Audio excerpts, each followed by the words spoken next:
લક્ષ્ય ન્યૂઝ, એક નજર, એક લક્ષ્ય. સુરેન્દ્રનગર મહાનગરપાલિકા કચેરી ખાતે સ્થાનિક મહિલાઓએ પાણી મામલે કરી રજૂઆત. ફિરદોસ્ત સોસાયટીમાં આવેલા મહાનગરપાલિકાના પીએમ આવાસમાં પીવાના પાણી, ગટર, સ્ટ્રીટ લાઇટ સહિતની પ્રાથમિક સુવિધાઓને લઈને કર્યો હોબાળો.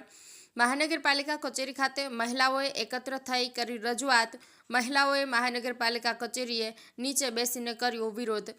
આવાસના લોકો દ્વારા ઘરે ઘરે પૈસા ઉઘરાવી ₹1000 મહાનગરપાલિકા કચેરીએ કર્યા જમા. તેમ છતાં પણ તેની કામગીરી ન થતી હોવાના આક્ષેપો કરવામાં આવ્યા છે. અનેક વખત રજૂઆતો કરવા છતાં તેઓને પ્રાથમિક સુવિધા ન મળતા મહિલાઓમાં રોષ ફેલાયો છે. જો તેઓની માંગ નહીં સંતોષવામાં આવે તો આગામી સમયમાં ઉપગ્રહ આંદોલનની કરી ચીમકી. મહિલાઓએ હોબાળો કર્યા બાદ મહિલા પોલીસને બોલાવી મામલું થાળે પાડવાના પ્રયાસો મહાનગરપાલિકા દ્વારા કરવામાં આવ્યા હતા. બ્રિજેશ ત્રિવેદી, સુરેન્દ્રનગર. મારું નામ ધર્મિષ્ઠાબેન છે. હું આવાસમાં રહું છું. વારી ઘડી અમે અહીંયા અરજી કરવા આવી છીએ ગટરની, પાણીની, તો છતાં પણ એ લોકો નથી કરતા. ગટરની અમે 2 વખત અરજી કરી, હજાર રૂપિયા ભરવા છતાં પણ એ લોકો નથી સાફ કરતા. અને અહીંયા આવે તો એ લોકો એમ કે અમારું કામ નથી, આ ગટર અમે નો સાફ કરી. અને આજે અમે પાણીની અરજી પણ 2 વખત 3 વખત કરી ગયા.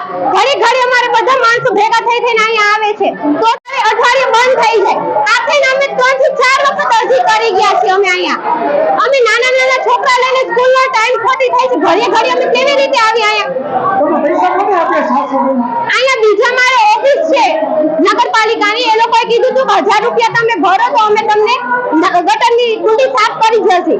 પછી ત્યાં આવ્યા તો કે અમે આ સંડાસની કુંડીઓ ન સાફ કરી. અને અહીંથી તમે કીધું હતું કે સંડાસની કુંડી સાફ કરવાની છે તો 1000 રૂપિયા ભરવાનું કીધું, તો છતાં પણ આવીને ના પાડતા હતા અમને. મારું નામ પરમાર નીરવ કિશોરભાઈ. જી બિલ્ડિંગ 26 નંબરનો બ્લોક છે.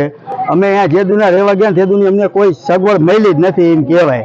નથી પાણી આવતું, નથી લાઇટની, અહીંયા નથી કચરા લેવા આવતા. અને કચરાવાળા વારવા આવે તો એમ કે અમારે એક સાઈડ વારવાનું હોય, બીજી વખતે બીજા વારે વારવાનું હોય. અહીંયા કોઈ જાતની અમને સુવિધા નથી. એટલે અમારી પાસેથી મકાના પાછા લઈ લો. આ ગંદકીમાંથી અમને કાઢો. અત્યારે ઘરે ઘરે અહીંયા બધા માંગી છે. આનો કંઈક નિવારો કરો. અને ન થાય તો અધિકારીઓને એમ કહે તમે રાજીનામું મૂકી દો તો બીજા કોઈક આવીને કરે. હુસેનાબેન રસુલભાઈ જા મિયાણા. અમે ફિરદોસ 4 માળિયાથી આવ્યા છે. પાણીનો પ્રોબ્લેમ છે. પાણી પૂરું સબમાં ભરતા નથી. અવારનવાર અમે અહીંયા મહાનગરપાલિકાએ આવી છે. અમારી અરજી કોઈ સાંભળતું નથી. અમે એમ ધક્કા ખાઈ ખાઈને વયા જાય છે. અરજી લખી મૂકી દે છે સાઈડમાં ને કોઈ આવતું નથી. એમ કે તમે જાઓ, અમે હમણાં આવી છીએ. ગટર ભરેલી છે. કચરા લેવા નથી આવતા, કચરા વાળવા નથી આવતા, લાઈટું નથી, ચોરી કરવા વાળી ચોરી કરે. સંડાસ ભરેલા પડ્યા છે, ગટર સંડાસ વાળવા નથી આવતા. સંડાસની ગટરી ભરેલી પડી છે. 1000 રૂપિયા લઈ લે છે ને ચોખ્ખી ગટરી કરતા નથી ને એમના ખોટા દિલાસા દઈ એમ કહે છે તમે જાઓ, અમે આવી છીએ હમણાં. પાણી પૂરો સબ એક અરજી સાંભળે પહેલા એકવાર ભરે છે, બીજી વાર રિયલ પ્રોબ્લેમ આવી રીતે થઈ જાય છે.